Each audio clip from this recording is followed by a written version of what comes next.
Dia pernah dijuluki pemerintah kolonial Belanda sebagai Raja Jawa tanpa mahkota, seorang pemimpin Sarekat Islam, organisasi massa terbesar dalam sejarah pergerakan nasional yang aktif meretas jalan kesetaraan bagi semua anak bangsa. Dia, Haji Omar Said Cokro Aminoto, juga merupakan salah satu peletak fondasi awal bangunan Republik yang pernah menjadi bapak bagi sejumlah tokoh pergerakan kebangsaan Indonesia. Mari kita bersama-sama melakukan perlawanan atas ketertindasan agar semua rakyat Nusantara tidak lagi dipandang sebagai seperempat manusia. Haji Omar Said Cokro Aminoto atau HOS Cokro Aminoto dikenal luas dalam lintasan sejarah nasional sebagai seorang guru bangsa yang pernah menjadi pemimpin Sarekat Islam atau SI dari tahun 1914 hingga 1934. Lahir dari keluarga bangsawan di Bakur, Madiun, Jawa Timur pada 16 Agustus 1882, Omar Said Cokro Aminoto sebenarnya menyandang gelar Raden Mas pada namanya. Namun di kemudian hari, Cokro yang dikenal sangat membenci feodalisme membuang gelar ini. Ayah Cokro Aminoto, Raden Mas Cokro Amiseno adalah seorang wedana atau asisten bupati. Sedangkan kakek Cokro Aminoto, Raden Mas Adipati Cokro Negoro, pernah menjadi Bupati Ponorogo. Kan gelarnya itu Raden Mas, tapi dihilangkan, lebih seneng Haji Umar Said Cokro Aminoto. Yang Cokro Aminoto itu menganut paham yang menurut prinsip agama Islam itu semua orang di muka Allah sama. Jadi tidak ada bangsawan, tidak ada rakyat, semua harus sama. Jadi waktu zaman penjajahan itu bawaan ke atasan ke misalnya pegawai kabupaten ke bupati itu menyembah, itu sangat tidak setuju. Pada tahun 1902, Cokro Aminoto lulus dari Opleiding School voor Inlandse Ambtenaren atau OSVIA di Magelang. Setamat dari sekolah pegawai pemerintah kolonial Hindia Belanda ini, Cokro sempat bekerja sebagai pegawai di Kabupaten Ngawi.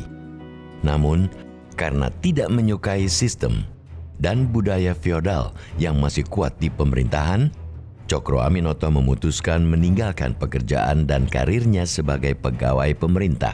Cokro kemudian sempat bekerja menjadi kuli di Pelabuhan Semarang, sebelum akhirnya pindah ke Surabaya pada tahun 1907 dan bekerja di beberapa perusahaan Belanda. Yang sangat tidak setuju itu waktu itu mertuanya. Kalau istrinya itu nggak masalah. Jadi yang Putri Cokro itu nggak ada keberatan apa-apa. Tapi yang keberatan mertuanya yang waktu itu jadi tatih. Gitu ya. Tatih jadi pegawai pamong prajanya Belanda gitu. Sangat tidak setuju Bang. Yang Cokro itu sekolahnya sekolah pamong praja kok nggak mau jadi pegawai pemerintah gitu loh. Saat bekerja di sebuah pabrik gula di Surabaya, Cokro Aminoto yang sering menulis di beberapa surat kabar dan majalah telah dikenal sebagai seorang yang kritis dan radikal. Cokro juga aktif menjalin komunikasi dengan sejumlah ulama dan tokoh pergerakan, salah satunya dengan Haji Saman Hudi, pendiri dan pemimpin Sarekat Dagang Islam SDI. Selama beliau ini di Surabaya, nampaknya kemampuan menulis beliau itu menjadi sangat baik. Beliau itu kemudian sering menulis di surat kabar begitu, dan namanya menjadi sangat terkenal. Nah, ini nampaknya yang kemudian dipantau oleh pengurus Sarekat Islam yang saat itu memang sudah berdiri di Surakarta. Kemudian yang kedua, Pak Cokro ini memiliki keberanian, terutama untuk menentang ya budaya feodal itu, dan juga beliau menyerukan adanya kesetaraan antar manusia, gitu ya. Nah, ini yang nampaknya menarik perhatian para pengurus Sarekat Islam di Surakarta, sehingga kemudian pada tahun 1912 ada utusan dari Surakarta, ya, utusan Serikat Islam yang waktu itu dipimpin oleh Pak Samanhudi untuk datang ke rumah Pak Cokro yang saat itu ada di Surabaya.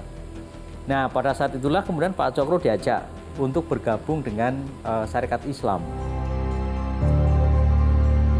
Pada tahun 1912, Haji Samanhudi mengubah nama Sarekat Dagang Islam menjadi Sarekat Islam atau SI.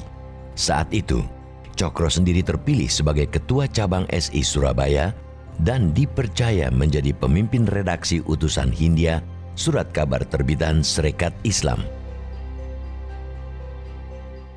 Dalam konteks waktu itu, surat kabar itu memiliki tidak hanya sekedar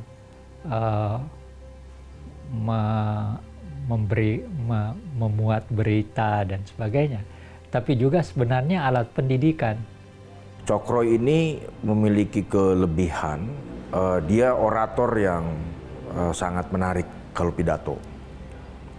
Dia itu sudah orang memandang dia sudah kayak setengah dewa gitu. Seringkali dari sumber-sumber sejarah yang kita bisa baca, ketika Pak Cokro ini berpidato, itu orang menyaksikan dan datang dan ingin melihat secara langsung bagaimana pidatonya. Bahkan sampai pada tahap memuja gitu ya.